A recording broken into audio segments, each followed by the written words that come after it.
सभी प्यारे बच्चों को नमस्कार, राधे राधे, जय सिया राम। उम्मीद करते हैं भाई आप सभी बहुत अच्छे होंगे और एक बार फिर से सभी साथियों का मैथ्स अड्डा के इस प्लेटफॉर्म पर बहुत बहुत स्वागत है। दोस्तों, जैसा कि आप थंबनेल देख रहे हो, आज हम स्टार्ट करने वाले हैं मेंसुरेशन 3D, मतलब क्षेत्रमिति 3D की स्टार्टिंग होगी। और भाई ये क्षेत्रमिति 3D पर पहली क्लास रहेगी। अब आयतन की इस पहली क्लास में मैं बिल्कुल जीरो से आरंभ करूंगा, मतलब हर छोटी बात आपके साथ शेयर करूंगा। और जिस बच्चे को आयतन का बेस अच्छा बनाना है, आयतन का बेस अच्छा बनाना है, बस उसको इतना करना है कि भाई उसको सभी पार्ट बिल्कुल सीरीज से देखने हैं, बीच में किसी पार्ट को मिस नहीं करना। और ये आपके अपने अंकित सर का वादा है। यदि आप अच्छे से पूरे पार्ट देखते हो तो 3D मतलब आयतन में आपसे अच्छा कोई नहीं कर सकता। अब रही बात दोस्तों कि आपको क्षेत्रमिति 3D के लिए जो मैंने क्षेत्रमिति 2D में कराया है, तो उसमें से मैं आपको बता देता हूं, आप मेरा ये वाला पार्ट जाकर देख सकते हो जिसमें मैंने सभी फॉर्मूले आपके साथ शेयर किए हैं। यदि आपने अभी तक हमारे क्षेत्रमिति 2D के मैंने लगभग 50 पार्ट आपके सामने रखे हैं, तो यदि आपने वो पार्ट नहीं देखे तो कम से कम इस पार्ट को जरूर देखना, क्योंकि इसमें सभी फॉर्मूले रखे गए हैं। तो एक बार इन सभी फॉर्मूलों को नोट कर लेना, क्योंकि उनका यूज आपके 3D में होने वाला है। अब रही बात दोस्तों, ये वाला पार्ट भी आपको देखना बहुत जरूरी है, क्योंकि इसमें मैंने आपके साथ यूनिट मात्रक शेयर किए हैं। यदि किसी बच्चे को यह सीखना है कि कैसे यूनिट चेंज होती है, भाई मिलीमीटर, सेंटीमीटर, डेकामीटर, हेक्टोमीटर कैसे आपस में इनका चेंज होता है, तो आप ये वाला पार्ट जाकर देख सकते हो। और ये बहुत जरूरी है, क्योंकि आयतन में इसका बहुत बड़ा हाथ रहता है, बहुत बड़ा यूज होता है। और दोस्तों, ये वाला पार्ट भी आपको देखना बहुत जरूरी है, क्योंकि इसमें मैंने आपको समकोण त्रिभुज की जोड़े मतलब ट्रिपलेट्स कराई हैं। तो ये वाला पार्ट भी जरूर देखना, क्योंकि यहां पर आपका शंकु हुआ या आपके पिरामिड हुए, तो वहां पर आपका यूज होने वाला है समकोण त्रिभुज की जोड़ों का। तो आप प्रॉपर जाके इन तीनों पार्टों को देख सकते हो। और जो बच्चा इन तीनों पार्टों को देखकर 3D की स्टार्टिंग करेगा तो उसे आयतन में बिल्कुल दिक्कत नहीं आएगी। आपने 50 पार्ट नहीं देखे तो कम से कम ये 3 पार्ट जरूर देखना। अब दोस्तों स्टार्ट करते हैं। आज के पार्ट में हम क्या करने वाले हैं, सबसे पहले हम स्टार्ट करेंगे घनाभ और घन से, क्योंकि घनाभ और घन बिल्कुल बेसिक रूप होता है आयतन का। और पहले इनके फॉर्मूले आपके साथ डिस्कस करते हैं। तो आइए बढ़िए, यहां पर दोस्तों आप देख सकते हो मैंने घनाभ और घन दोनों की आकृति ली है, एक तरफ घनाभ की और एक तरफ घन की। अब दोस्तों सबसे पहली बात, घनाभ में और घन में आपकी 3 डायमेंशन होती है, मतलब 3 विमाएं या 3 किनारे होते हैं। जैसे ये घनाभ है, ये इसकी लंबाई है, ये भाई इसकी चौड़ाई है, और दोस्तों ये जो आप देख सकते हो ये वाली, ये घनाभ की ऊंचाई है। और दोस्तों जो घन होता है, घन में भी 3 विमाएं 3 किनारे होते हैं, लेकिन घन की तीनों विमाएं बराबर होती हैं, जिसे आप a से डिनोट करते हो। मतलब लंबाई भी a होगी, चौड़ाई भी a होगी और उसकी ऊंचाई भी a से डिनोट करते हैं, क्योंकि घन की तीनों विमाएं तीनों किनारे बराबर होते हैं। अब दोस्तों सबसे पहले मैं आपको सिखाता हूं कि इनके आयतन के फॉर्मूले कैसे बनते हैं। आयतन के फॉर्मूले कैसे बनते हैं, तो सबसे पहले हम घनाभ का आयतन करेंगे, उसके बाद हम घन का आयतन करेंगे। तो दोस्तों थोड़ा ध्यान से देखना, क्योंकि यदि ये आपने सीख लिया कि घनाभ का आयतन कैसे बनता है और घन का आयतन कैसे बनता है, तो इसके बाद हम बेलन और जो शंकु के आयतन बनाएंगे, तो वहां आपको प्रॉपर हेल्प मिलेगी। तो सबसे पहले घनाभ का आयतन। अब दोस्तों यहां पर देखिए, जब भी आपको आयतन निकालना होता है, जब भी आपको आयतन निकालना होता है, तो आपको बेस याद रखना है। बेस होता है आधार का क्षेत्रफल गुणित ऊंचाई। बेस क्या होता है, आधार का क्षेत्रफल गुणित ऊंचाई। अब दोस्तों यदि हमें घनाभ का आयतन चाहिए, तब भी हमें क्या लगाना पड़ेगा, आधार का क्षेत्रफल इंटू ऊंचाई।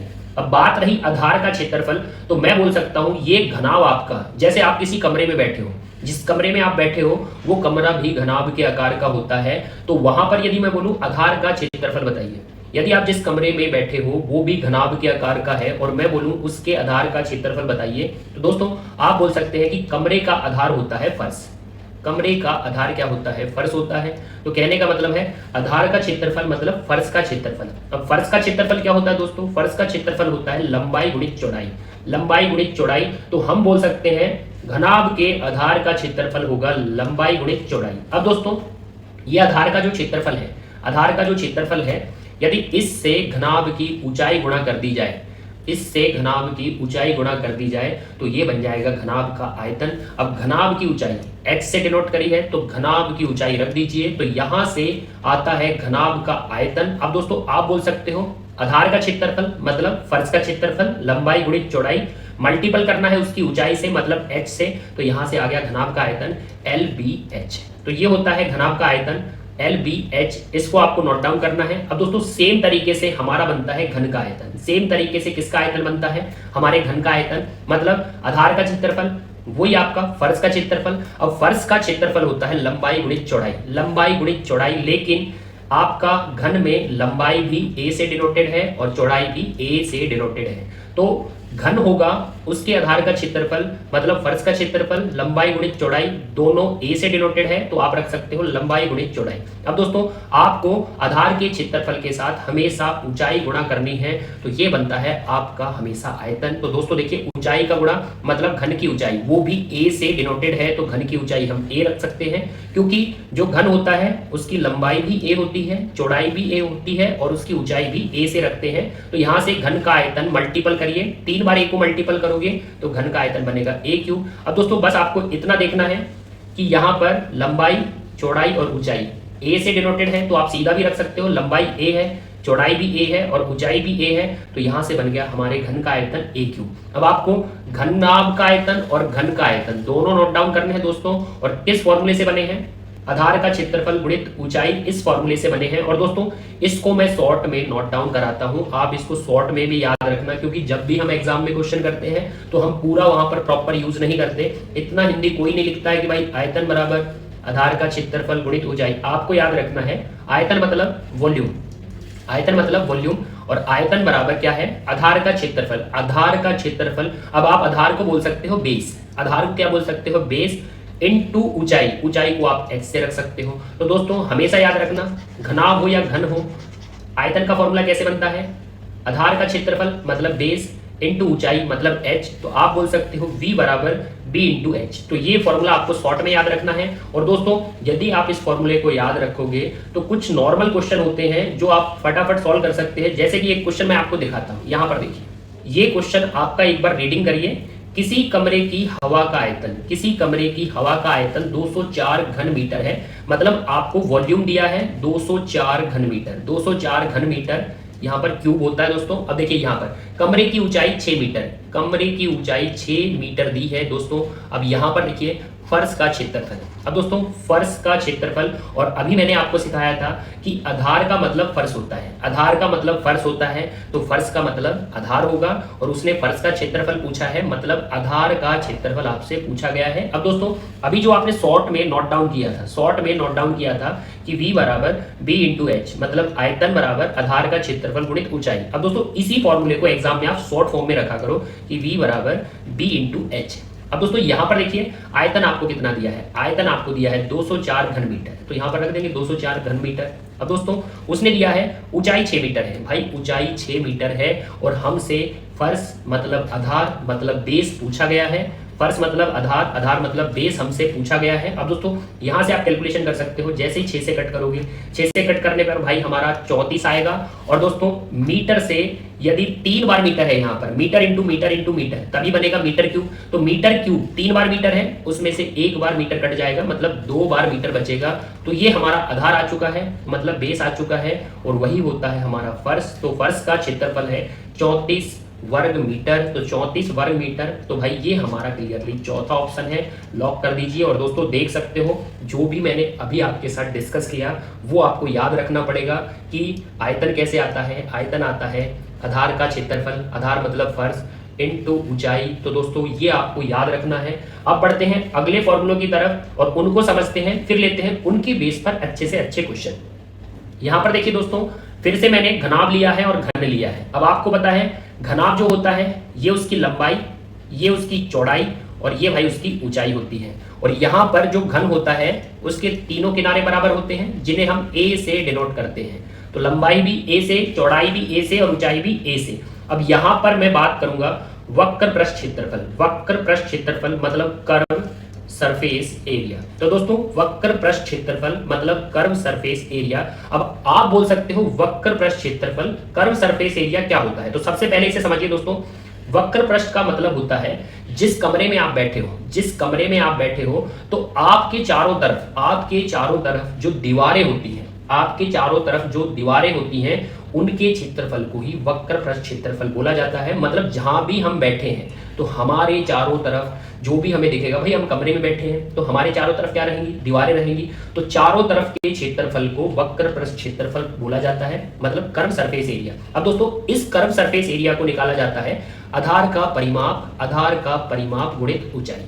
तो आपको जब भी कहीं भी वक्र पृष्ठ निकालना है, आप पिरामिड में जाओगे या प्रिज्म में जाओगे तो वहां भी आपको वक्र प्रश्न निकालना पड़ेगा, तो वो आपका फॉर्मूला रहता है आधार का परिमाप इनटू ऊंचाई, तो इससे आता है वक्र पृष्ठ क्षेत्रफल। अब दोस्तों सबसे पहले बात करेंगे घनाभ के वक्र पृष्ठ की। अब यहां पर मैंने रख दिया घनाभ का वक्र पृष्ठ, तो दोस्तों थोड़ा ध्यान दीजिए, यहां पर क्या बोला है, आधार का परिमाप। वही बात हो गई, आधार आपका क्या होता है भाई, आधार हमारा फर्श होता है, और यदि मैं बोलता हूं आधार का परिमाप तो आप बोल सकते हो फर्श का परिमाप। और जो भी हमारा कमरा होता है उसके यदि फर्श के परिमाप की बात करूं, अब भाई फर्श मतलब वो आपका आयताकार होता है, तो आधार का परिमाप, फर्श का परिमाप, फर्श आयताकार होता है तो आप बोल सकते हो आयत का परिमाप, और जो होता है 2 इंटू एल प्लस बी। तो ये हो गया आधार का परिमाप, फर्श का परिमाप जो आयताकार होता है इसलिए उसका परिमाप 2 इंटू एल प्लस बी।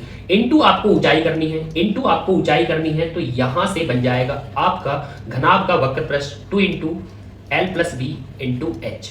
तो दोस्तों आधार का परिमाप फर्श होता है, आयताकार होता है, 2 into l plus b into आप उसकी ऊंचाई करोगे तो यहां से आता है घनाभ का वक्र पृष्ठ curve surface area 2 into l plus b into h. अब दोस्तों बात करें घन की, किसकी बात करें, घन की, तो दोस्तों घन का वक्र पृष्ठ वही सेम आधार का परिमाप मतलब फर्श का परिमाप, आधार का परिमाप मतलब फर्श का परिमाप। और दोस्तों घन में जो फर्श होगा वो क्लियरली आपके वर्ग का आकार का होता है, तो बोल सकते हैं आधार का परिमाप मतलब फर्श का परिमाप, और जो आपका घन होता है उसका फर्श आपका वर्गाकार होता है, तो आप बोल सकते हैं वर्ग का परिमाप। दोस्तों वर्ग का परिमाप क्या होगा, वर्ग का परिमाप होता है 4a, तो इसकी जगह आप बोल सकते हो, इसकी जगह की वर्ग का परिमाप क्या होगा 4a इंटू उसकी ऊंचाई। तो दोस्तों आप देख सकते हो ऊंचाई भी a से डिनोटेड है, इंटू उसकी ऊंचाई a से डिनोटेड है, तो आप बोल सकते हो घन का वक्र पृष्ठ क्षेत्रफल। तो भाई आधार का परिमाप वर्गाकार होगा तो परिमाप 4a, और क्लियरली ऊंचाई उसकी a से डिनोटेड है, तो यहां जैसे ही मल्टीपल करोगे तो आपको मिल जाएगा 4a², और ये होता है आपके घन का वक्र पृष्ठ। अब दोस्तों आपको हमेशा ध्यान रखना है आपके घनाभ का वक्र पृष्ठ, तो आपको नोट डाउन करना है 2 into l plus b into h, और आपके घन का वक्र पृष्ठ आपको नोट डाउन करना है 4a²। अब दोस्तों ये तो बात रही वक्र पृष्ठ की, अब बात करते हैं संपूर्ण पृष्ठ की। तो संपूर्ण पृष्ठ के लिए भी आपके सामने थीम आई है, ये देखिए यहां पर देख सकते हो दोस्तों, आपके घनाभ और घन के संपूर्ण पृष्ठ क्षेत्रफल की बात की जाएगी। अब दोस्तों थोड़ा ध्यान देना, ये आपका घनाभ है जिसकी लंबाई, ये चौड़ाई और ये उसकी ऊंचाई। अब दोस्तों घन के तीनों किनारे बराबर रहते हैं जिसे a से डिनोट करते हैं। अब दोस्तों यहां पर देखना, जब भी आपको संपूर्ण पृष्ठ निकालना है, संपूर्ण पृष्ठ टोटल सरफेस एरिया। अब दोस्तों अब चाहे घनाभ का संपूर्ण पृष्ठ निकालना या घन का संपूर्ण पृष्ठ निकालना, तो यहां पर उसका फॉर्मूला होता है वक्र पृष्ठ प्लस आधार मतलब फर्श प्लस छत। क्योंकि मैंने आपको समझाया था कि वक्र पृष्ठ का मतलब क्या होता है, वक्र पृष्ठ का मतलब होता है आपके चारों तरफ जो 4 दीवार हैं उसके क्षेत्रफल को वक्र पृष्ठ बोला जाता है। अब वक्र पृष्ठ में यदि आप आधार को जोड़ दो मतलब फर्श को जोड़ दो और आप छत को जोड़ दो, तो क्लियरली आपकी चारों तरफ दीवार का, आधार मतलब आपके फर्श का और छत मतलब आपके टॉप का, यदि कंप्लीट क्षेत्रफल जोड़ दें तो ये बन जाता है भाई संपूर्ण पृष्ठ। आप अच्छे से देखना, जहां भी आप कमरे में बैठे हो तो आपकी 4 दीवारों को बोला जाता है वक्र पृष्ठ, आपके फर्श को बोला जाता है आधार, और यदि छत मतलब कंप्लीट इनको ऐड कर दिया जाए 4 दीवार फर्श और छत, तो ये बनता है संपूर्ण पृष्ठ क्षेत्रफल। अब बात करते हैं दोस्तों, थोड़ा ध्यान देना, संपूर्ण पृष्ठ क्षेत्रफल में सबसे पहले घनाभ का संपूर्ण पृष्ठ। अब घनाभ का संपूर्ण पृष्ठ, यदि आप घनाभ का संपूर्ण पृष्ठ निकालोगे तो दोस्तों थोड़ा ध्यान देना, यहां पर आप बोल सकते हो घनाभ का वक्र पृष्ठ, घनाभ का वक्र पृष्ठ पीछे देख सकते हो दोस्तों, घनाभ का वक्र पृष्ठ 2 into l plus b into h. तो घनाभ का वक्र पृष्ठ क्या था 2 into l plus b into h. अब दोस्तों यहाँ पर आधार है और यहाँ पर छत है। अब दोस्तों थोड़ा ध्यान देना, आधार और छत हमें लेना है और यदि आधार और छत को जोड़ दिया जाएगा तो हमारा बनेगा संपूर्ण पृष्ठीय क्षेत्रफल।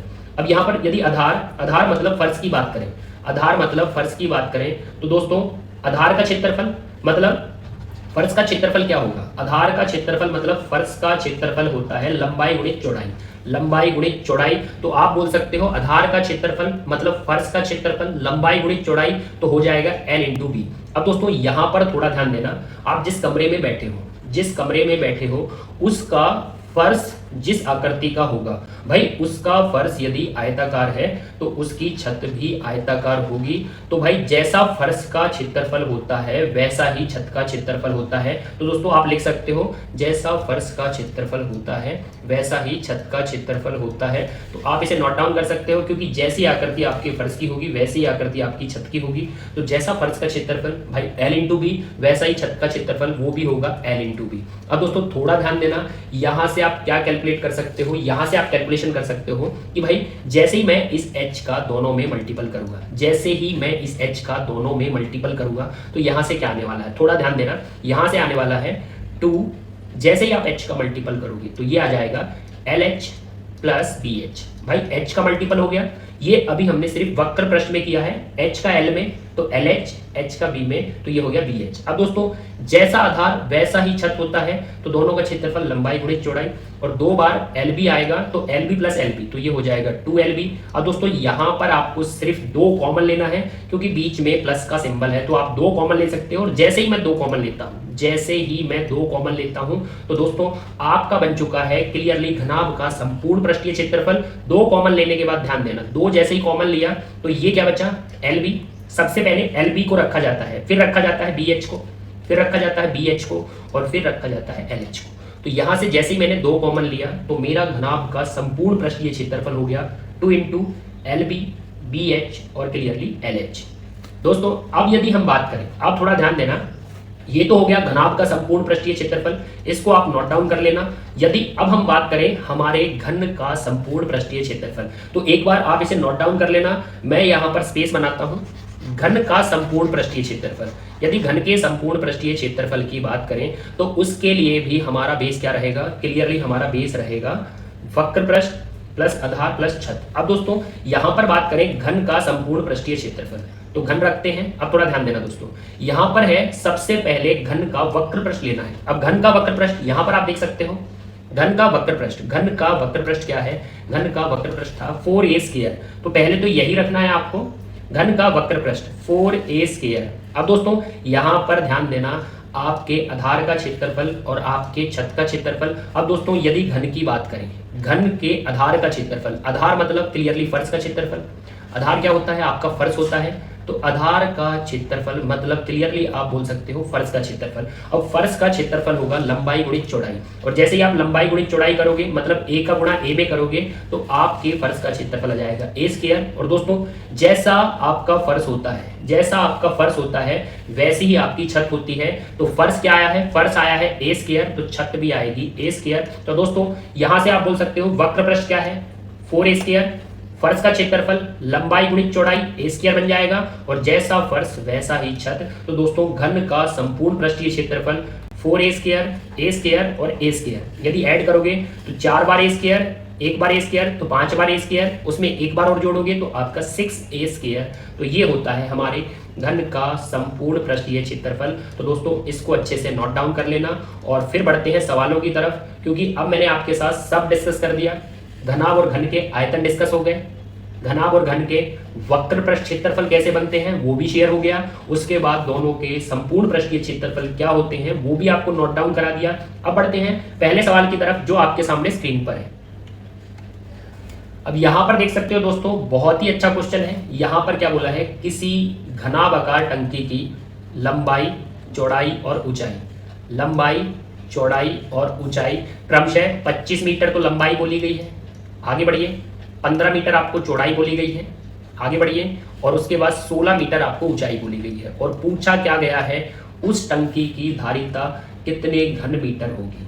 अब दोस्तों यहां पर आपको बोला है घनाभ आकार की टंकी है जिसकी लंबाई आपकी क्लियरली 25 मीटर है, चौड़ाई आपकी 15 मीटर है, ऊंचाई आपकी 16 मीटर है। तो उस टंकी की धारिता कितने घन मीटर होगी। अब दोस्तों कुछ बच्चों को यही नहीं समझ में आता कि धारिता का मतलब क्या होता है। तो भाई धारिता का मतलब होता है उसका आयतन हमसे पूछा गया है, उसका आयतन हमसे पूछा गया है।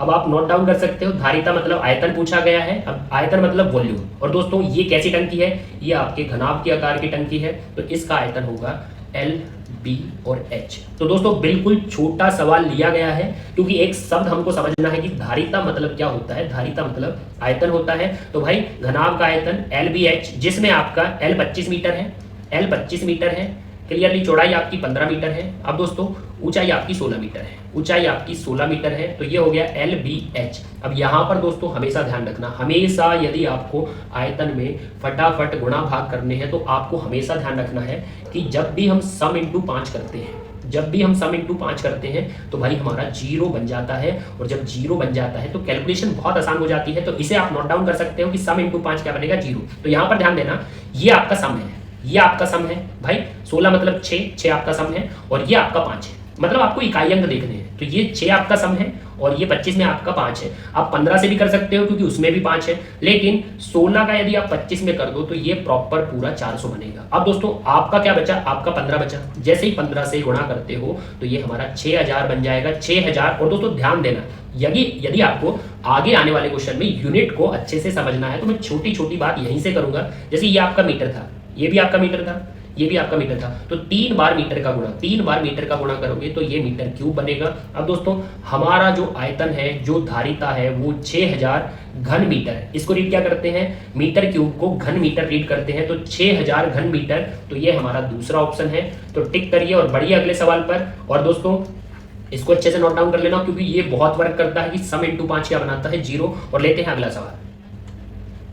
यहां पर देख सकते हो दोस्तों, यहां पर क्या दिया है, किसी घन का संपूर्ण पृष्ठीय क्षेत्रफल, किसी घन का संपूर्ण पृष्ठीय क्षेत्रफल आपको दिया है 96 वर्ग सेंटीमीटर।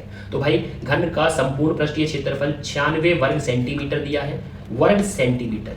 तो यहां वर्ग सेंटीमीटर रखते हैं। अब दोस्तों यहां पर देखना संपूर्ण पृष्ठीय क्षेत्रफल, संपूर्ण पृष्ठीय क्षेत्रफल मतलब टोटल सरफेस एरिया। अब दोस्तों कभी आपको बोलेगा वक्र पृष्ठीय क्षेत्रफल 96 है, कभी आपको बोलेगा संपूर्ण पृष्ठीय क्षेत्रफल 96 है। तो हमेशा आपको फॉर्मूला प्रॉपर लगाना है, क्योंकि संपूर्ण पृष्ठीय क्षेत्रफल मतलब टोटल सरफेस एरिया किसका, आपके घन का। तो आपके घन का संपूर्ण पृष्ठीय क्षेत्रफल 6a² था, और जो हमें 96 वर्ग सेंटीमीटर दिया है। तो दोस्तों संपूर्ण पृष्ठीय क्षेत्रफल बोला गया है तो 6a² लेना पड़ेगा, और यदि वक्र पृष्ठीय क्षेत्रफल बोलता तो हम 4a² लेते। लेकिन अभी हमारा संपूर्ण पृष्ठीय क्षेत्रफल जो हम करके आए हैं 6a²। तो यहां से दोस्तों कैलकुलेशन करिए, जैसे ही 6 से कट करोगे, जैसे ही 6 से कट करोगे तो भाई a² बराबर आपको 16 वर्ग सेंटीमीटर मिलेगा। अब दोस्तों यहां पर आप बोल सकते हो कि भाई वर्ग से वर्गमूल हो जाएगा, वर्ग से वर्गमूल हो जाएगा, और जैसे ही वर्गमूल करोगे तो 16 का वर्गमूल भाई 4 आएगा। और दोस्तों यहां पर वर्ग सेंटीमीटर, तो आप बोल सकते हो वर्ग से आपका वर्गमूल कैंसिल हो जाएगा, मतलब स्क्वायर से आपकी करनी कैंसिल होगी, तो सेंटीमीटर बाहर आएगा। तो आप इस तरीके से यूनिट को समझा करो कि 16 का वर्गमूल क्लियरली क्या आया है, 4 आया है, और वर्ग सेंटीमीटर था मतलब उस पर वर्ग लगा था, जो वर्गमूल को कैंसिल कर देगा, सेंटीमीटर बाहर आएगा। अगर आप ऐसे पढ़ते हो तो जो भी आपके मिलीमीटर, सेंटीमीटर, डेकामीटर, हेक्टोमीटर आगे हमको चेंज करने हैं तो उसको समझने में आपको दिक्कत नहीं आएगी, क्योंकि यहाँ पर हमने प्रॉपर समझा है कि हम किस में आए हैं, हम सेंटीमीटर में आए हैं। और सेंटीमीटर में आपके घन की भुजा आई है, क्योंकि 6a² जिसमें a होता है आपके घन की भुजा। अब दोस्तों आप आगे रीड करिए कि आपसे पूछा क्या गया है, आपसे पूछा गया है उस घन का आयतन। अब दोस्तों यहां पर देखिए एक ही क्वेश्चन में आपसे घन का संपूर्ण पृष्ठीय क्षेत्रफल और घन का आयतन यूज करा लिया गया। घन का आयतन क्या होता है भाई, घन का आयतन मतलब उस घन का वॉल्यूम क्या होता है, जो होता है हमारा a³। तो घन का आयतन हमसे पूछा गया है। अब दोस्तों जिसमें a आपको मिल चुका है कि घन का किनारा या घन की भुजा हमें 4 मिल चुकी है, तो a³ करना है जिसमें a हमारा 4 है। तो दोस्तों घन का जो आयतन होगा, जो धारिता होगी, वो हमारी 64 बनेगी। अब दोस्तों यहाँ पर 4 सेंटीमीटर, भाई 4 का क्यूब तो क्या हो गया, 64 हो गया, 4 का क्यूब तो क्या हो गया, 64 हो गया। लेकिन सेंटीमीटर का क्यूब करोगे, सेंटीमीटर का क्यूब करोगे तो ये हमारा क्लियरली घन सेंटीमीटर में आएगा और हमसे घन सेंटीमीटर में ही पूछा गया है, तो 64 घन सेंटीमीटर भाई हमारा तीसरा ऑप्शन है, तो इसे टिक कर दीजिए। अब दोस्तों आप बोलोगे सर इतनी छोटी बात कर रहे हो, इतना तो हमें पता है, लेकिन दोस्तों जब यहाँ पर डेसीमीटर, डेकोमीटर और क्लियरली आपके लीटर आना स्टार्ट हो जाएंगे तो आप यूनिट को प्रॉपर तरीके से समझोगे, तभी आंसर दे पाओगे। क्योंकि यहाँ पर 4 का क्यूब करने पर तो 64 मिलेगा, लेकिन सेंटीमीटर का क्यूब करोगे तो सेंटीमीटर क्यूब बनेगा, मतलब घन सेंटीमीटर बनेगा। क्योंकि अभी आपसे घन सेंटीमीटर में पूछा है, अभी आपसे घन सेंटीमीटर में पूछा है, बाद में वो जब लीटर में पूछना स्टार्ट करेगा, ऐसे ही क्वेश्चन में आपसे लीटर में पूछेगा, तो आपको प्रॉपर पता होना चाहिए कि 4 सेंटीमीटर का क्यूब करा था तो 64 घन सेंटीमीटर आया है। तो भाई तीसरा ऑप्शन टिक करिए और बढ़िया अगले सवाल पर जो आपके सामने स्क्रीन पर है। यहां पर देख सकते हो दोस्तों, एक कमरे की चौड़ाई इसकी ऊंचाई की दोगुनी है तथा लंबाई से आधी है।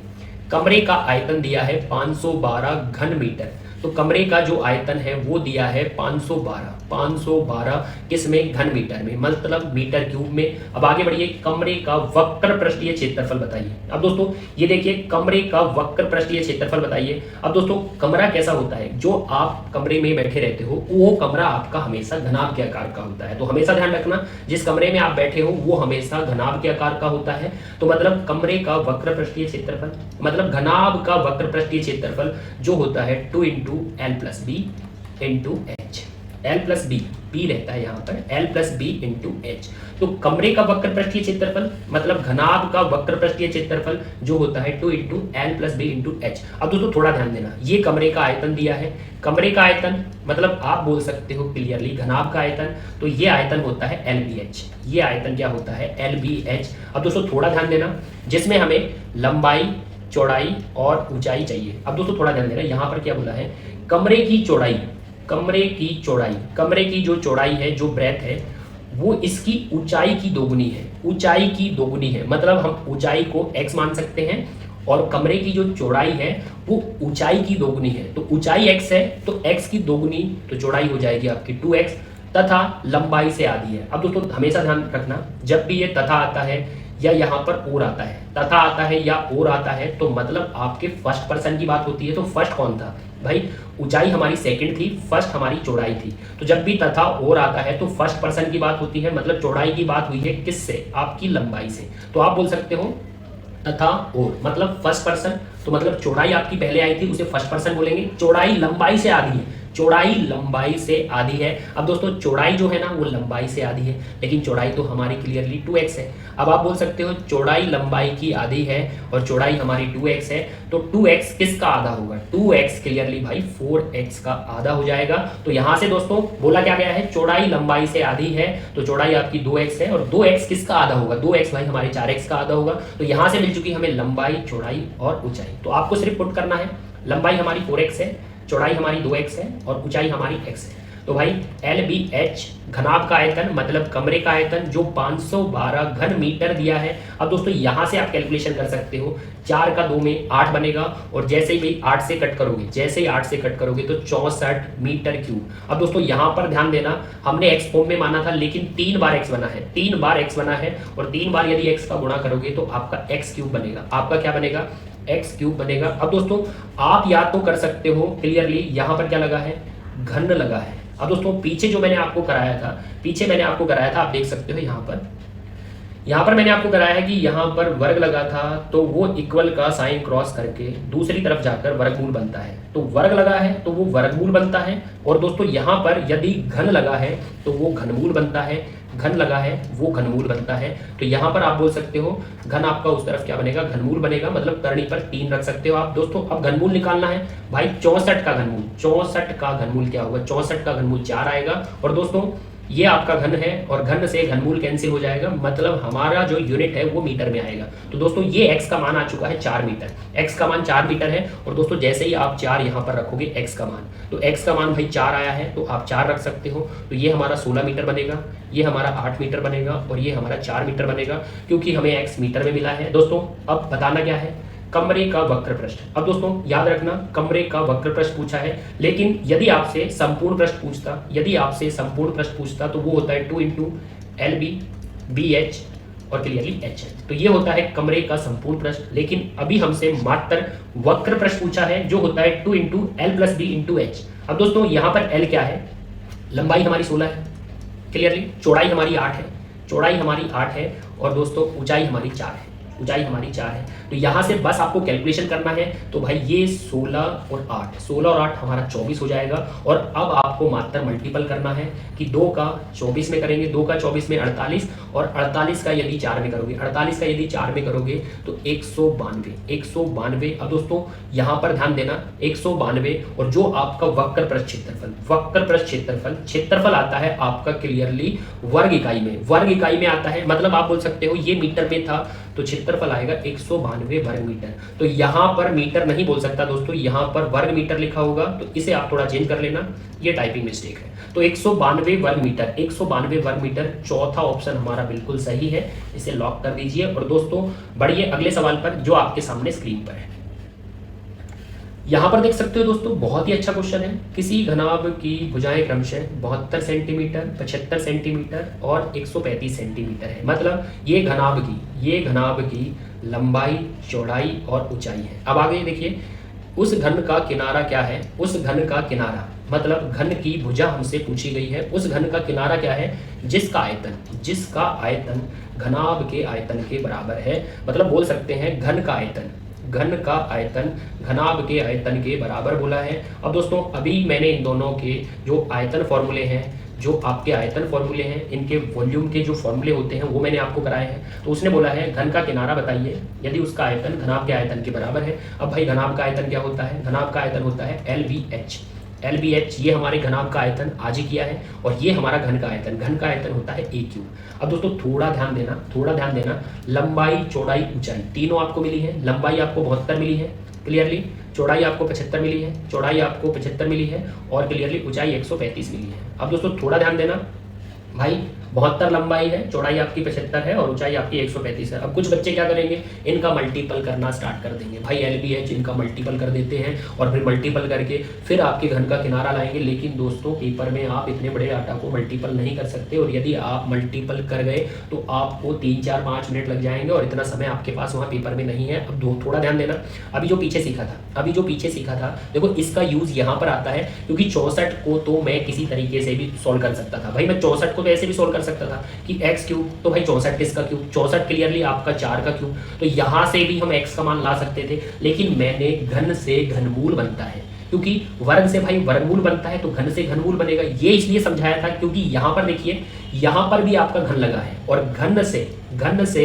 यदि घन को इक्वल का साइन क्रॉस करा दे तो उस तरफ जाकर वो घनमूल बनता है, अब दोस्तों थोड़ा ध्यान देना भाई, घन उस तरफ जाकर क्या बन गया, घनमूल बन गया। लेकिन आपको ऐसे फैक्टर करने हैं, आपको इनको मल्टीपल नहीं करना, क्योंकि मल्टीपल कर दोगे तो भाई ये शायद 5 अंकों में 6 अंकों की संख्या बन जाएगी। आपको इनके टुकड़े करने हैं और फिर उनका घनमूल लेना है। अब दोस्तों थोड़ा ध्यान देना, 135 जो होता है वो होता है 27 गुणित 5। तो आप बोल सकते हो कि 27 गुणित 5 कौन होता है, 135, जिसमें से 27 का घनमूल आ जाएगा। 27 का घनमूल भाई 3 होता है। अब यहां पर क्या बचा, 27 का घनमूल तो हो जाएगा, यहां पर क्या बचा, 5 बचा। अब 5 और 5 यदि हमें 3 बार मिल जाए, 5 यदि हमें 3 बार मिल जाए तो वो बन जाएगा 125, और 125 का घनमूल भी हो सकता है। तो 5 एक बार तो मिल गया, 5 एक बार मिल गया। अब चाहिए हमें 2 बार और 5, 2 बार और 5, तो आप बोल सकते हो 25 चाहिए, क्योंकि 2 बार 5 का मतलब होता है 5 गुणित 5 25। तो यहां से मैं 25 को क्रैक करूंगा, तो 75 कैसे टूटेगा भाई, 75 टूटेगा आपका 3 गुणित 25, 3 गुणित 25 में आपका 75 टूटेगा, जिसमें आप 25 का 5 से करोगे 125 का 5 बाहर आएगा। अब दोस्तों कौन बचा, 3 बचा, और 3 बचा आपका एक बार। लेकिन दोस्तों यदि 3 आपको 2 बार और मिल जाए तो 1 बार और 2 बार, तो आपका 3 भी 3 बार हो जाएगा, और 3 बार होने पर उसका घनमूल हो सकता है। तो 3 एक बार है, यदि हमें 3 2 बार और मिल जाए, 3 2 बार मतलब 3 गुणित 3, मतलब यहां से हम 9 को तोड़ेंगे, तो भाई 1 बार और 2 बार, तो ये हमारा 3 भी कितनी बार हो जाएगा, हमारा 3 बार हो जाएगा, तो इसका घनमूल हो जाएगा। लेकिन 72 9 गुणित किस में टूटेगा, 72 9 गुणित 8 में टूटेगा। अब दोस्तों ये बहुत सॉफ्ट तरीका है भाई, 135 27 पंजे, अब एक बार 5 आया तो 2 बार 5 चाहिए, मतलब 75 टूटेगा 25 गुणित 3। अब एक बार 3 आ गया तो 2 बार और 3 चाहिए, तो 9 गुणित 8। अब यहां से घनमूल हो जाएगा दोस्तों, तो 27 का घनमूल भाई 3 आएगा, 27 का घनमूल 3 आएगा। 5 गुणित 25 125 125 का भाई आपका 5 घनमूल हो जाएगा। अब दोस्तों 3 गुणित 9 3 गुणित 9 3 गुणित 9 27 और 27 का घनमूल 3 हो जाएगा। और दोस्तों 8 का घनमूल आपको पता है 8 का घनमूल 2 हो जाएगा और यहां से आ जाएगा आपके घन का किनारा। बस आपको मल्टीपल करना है और दोस्तों वही चीज आ गई, पहले सम इंटू 5, पहले सम इंटू 5। तो दोस्तों यहाँ पर सम है, यहाँ पर 5 है, तो सम इंटू 5, 5 का 2 में तो ये हो गया भाई 10, 5 का 2 में 10, तो ये 3 गुणित 3 तो ये 9 हो गया। और देखिए घन का किनारा जैसे ही 10 का 9 में करोगे तो ये हमारा 90 हो जाएगा। और 90 किसने भाई हमें सेंटीमीटर में दिया था, तो 90 सेंटीमीटर ये हमारे घन का किनारा है। दोस्तों देखिए पहला ही ऑप्शन बैठा है, इसे भाई टिक करिए और 1 नंबर आपका, क्योंकि आपने जो घनमूल करना था वो मल्टीपल करके नहीं करना, यहाँ पर आपको फैक्टराइज मतलब गुणनखंड करके घनमूल निकालना है। जो 90 सेंटीमीटर आया है तो घन का किनारा 90 सेंटीमीटर है। पहले ऑप्शन को टिक करिए और बढ़िए अगले सवाल पर जो आपके सामने स्क्रीन पर है। क्वेश्चन है किसी घनाभ की भुजाएं 2, 4, 8 में है, रेशो दिया है जिसका आयतन एक घन के आयतन के बराबर है। अब दोस्तों जिसका आयतन एक घन के आयतन के बराबर है तो उनके संपूर्ण पृष्ठ क्षेत्रफलों में अनुपात क्या होगा। किसमें पूछा है, संपूर्ण पृष्ठ क्षेत्रफलों में अनुपात क्या होगा। अब दोस्तों यदि मैं बात करूं कि यहाँ पर पहले क्या है, पहले घनाभ आया है, तो घनाभ का संपूर्ण पृष्ठीय क्षेत्रफल, तो घनाभ का संपूर्ण पृष्ठीय क्षेत्रफल याद होगा दोस्तों 2 इंटू LB BH और क्लियरली HL, तो ये होता है घनाभ का संपूर्ण पृष्ठीय क्षेत्रफल। अब दोस्तों यहां पर आप बोल सकते हो दूसरी तरफ कौन है, घन का संपूर्ण पृष्ठीय क्षेत्रफल। अब घन का वक्र पृष्ठीय क्षेत्रफल 4a² होता है, लेकिन घन का संपूर्ण पृष्ठीय क्षेत्रफल 6a² रहेगा। अब दोनों के संपूर्ण पृष्ठीय क्षेत्रफल में अनुपात हमें बताना है। अब दोस्तों यहां पर आप देख सकते हो ये घनाभ की भुजाएं हैं, मतलब लंबाई चौड़ाई और ऊंचाई। अब लंबाई चौड़ाई ऊंचाई, तो यहां से भाई आप घनाभ का संपूर्ण पृष्ठीय क्षेत्रफल ला सकते हो। हमें चाहिए घन का संपूर्ण पृष्ठीय क्षेत्रफल 6a², जिसमें आपको घन का किनारा लाना पड़ेगा।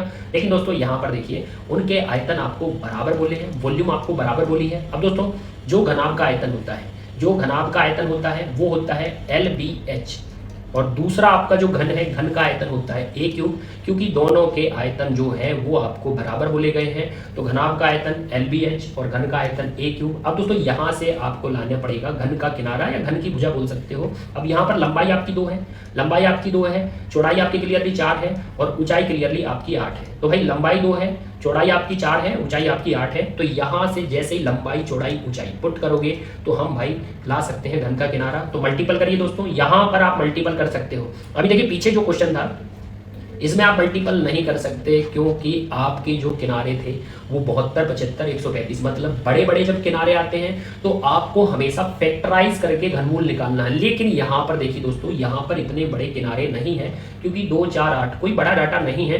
तो 2, 4, 8 इनका मल्टीपल करेंगे तो ये हमारा 8, 8 का 8 में ये हमारा 64 और 64a³ ये बन गया क्लियरली आपके घन का आयतन। अब 64 आप बोल सकते हो भाई 4 का क्यूब है, 64 आप बोल सकते हो 4 का क्यूब है। अब दोस्तों जब भी छोटा डाटा आता है तो आप बोल सकते हो 64 बना है, 64 भाई 4 का क्यूब है, जिसमें आपका क्यूब से क्यूब कैंसिल, तो घन का किनारा, घन की भुजा भाई 4 है। अब दोस्तों आप बता सकते हो उनके संपूर्ण पृष्ठीय क्षेत्रफल। अब थोड़ा ध्यान देना, लंबाई चौड़ाई ऊंचाई आपकी किस रेशियो में है, 2, 4, 8। अब दोस्तों यहाँ पर 2, 4, 8 आप इसे और छोटा बना सकते थे, मतलब 2, 4, 8 इसको यदि 2 से कट करते तो आपका अनुपात 1, 2 और 4 बन जाता, तो वो रेशियो भी आप यूज कर सकते थे। लेकिन दोस्तों ये भी कोई बड़ा डाटा नहीं है। तो यहाँ पर देखिए घनाभ का संपूर्ण पृष्ठीय क्षेत्रफल, तो पहले क्या रखा है LB, पहले रखा है LB मतलब L into b, L into b मतलब 2 का 4 में, तो भाई ये 8 बनेगा। अब दोस्तों आगे बढ़िए, फिर रखा है B into H, B into H मतलब 4 का 8 में, 4 का 8 में, तो ये हमारा 32 बनेगा। अब आगे क्या रखा है H into L, H into L मतलब ये आपका H है, H इंटू एल, तो दोस्तों 8 का 2 में, 8 का 2 में, तो भाई ये हमारा 16। और यहाँ पर आपको रखना है 6a² घन का संपूर्ण पृष्ठीय क्षेत्रफल। अब जिसमें a² यदि लगाना है तो आपको a4 पुट करना पड़ेगा, तो a² मतलब 4 का स्क्वायर। अब दोस्तों यहाँ से आप कैलकुलेशन कर सकते हो, ऐड करिए, LB 8 आया था, BH 32 आया है, HL 16 आया है। जैसे ही इसे ऐड करोगे तो आपका 56 बनेगा, 56। अब दोस्तों उस तरफ क्या बनेगा, 6 इंटू 16, 6 गुणित 16। अब यहाँ से आपको कैलकुलेशन करनी है, जैसे ही भाई 2 से कट करोगे तो 2 से कट करने पर ये गया आया 8 आया, 8 से कट करने पर ये भाई हमारा 7 आया, तो 7 और 6, 7 और 6 ये हमारे उनके संपूर्ण पृष्ठीय क्षेत्रफल में रेशियो है। तो भाई चौथे ऑप्शन को टिक कर दीजिए, बिल्कुल राइट है, 7 और 6 उनके संपूर्ण पृष्ठीय क्षेत्रफल का। लेकिन ये तो हमारा वक्र पृष्ठीय क्षेत्रफल था, इसको हटाइए। अब दोस्तों यदि आज के क्वेश्चन आप अच्छे से समझे हो, जिसमें मैंने आपको 6 फॉर्मूलाज करा दिए, 6 फॉर्मूलाज हैं, एक आपका घनाभ का आयतन है, एक आपके घनाभ का आयतन है, फिर आपके घन का आयतन है। तो दोस्तों घनाभ का आयतन, घन का आयतन अच्छे से नोट डाउन कर लेना, स्टार्टिंग में कराए हैं। फिर मैंने कराया घनाभ का वक्र पृष्ठ और घन का वक्र पृष्ठ। उसके बाद मैंने कराया क्लियरली घनाभ का संपूर्ण पृष्ठ और क्लियरली घन का संपूर्ण पृष्ठ। और यदि इन 6 फॉर्मूलाज के बेस पर यदि आज के क्वेश्चन जो छोटे लेवल के क्वेश्चन थे यदि आपको अच्छे से समझ में आए हैं तो एक क्वेश्चन आपके लिए बनता है जो आपके सामने स्क्रीन पर है। आपका क्वेश्चन आपके सामने स्क्रीन पर है दोस्तों, रीड कर सकते हो। एक घनाभ की भुजाएं क्रमशः 25 सेंटीमीटर, 20 सेंटीमीटर और 4 सेंटीमीटर है। मतलब ये घनाभ की आपको लंबाई, चौड़ाई और ऊंचाई दी गई है। एक घन का आयतन इस घनाभ के आयतन से आधा है। कहने का मतलब है जो आपका घन है उसकी धारिता, उसका आयतन आपके घनाभ के आयतन का आधा है। तो घनाभ के आयतन का आधा करोगे तब आपके घन का आयतन आएगा। और देखिए दोस्तों पूछा क्या गया है, पूछा गया है आपके घन का वक्र पृष्ठीय क्षेत्रफल। अब दोस्तों थोड़ा ध्यान रखना, जो घन का वक्र पृष्ठीय क्षेत्रफल करके आए हैं वो 6a स्क्वायर नहीं होता, वो होता है 4a स्क्वायर। क्योंकि बहुत सारे बच्चों को यही क्लियर नहीं होता कि वक्र पृष्ठ और संपूर्ण पृष्ठ। तो भाई वक्र पृष्ठ आपसे पूछा गया है और वक्र पृष्ठ मतलब 4a स्क्वायर आपसे पूछा गया है। ये होता है संपूर्ण पृष्ठीय क्षेत्रफल। जो आपसे नहीं पूछा गया तो कमेंट बॉक्स में बताना कि घन का वक्र पृष्ठीय क्षेत्रफल क्या होगा। और दोस्तों यदि आज का कंटेंट अच्छा लगा है तो वीडियो को लाइक कर देना, चैनल को सब्सक्राइब करके जाना और फिर मिलते हैं अगली क्लास में बेहतरीन कंटेंट के साथ। जय हिंद, जय भारत।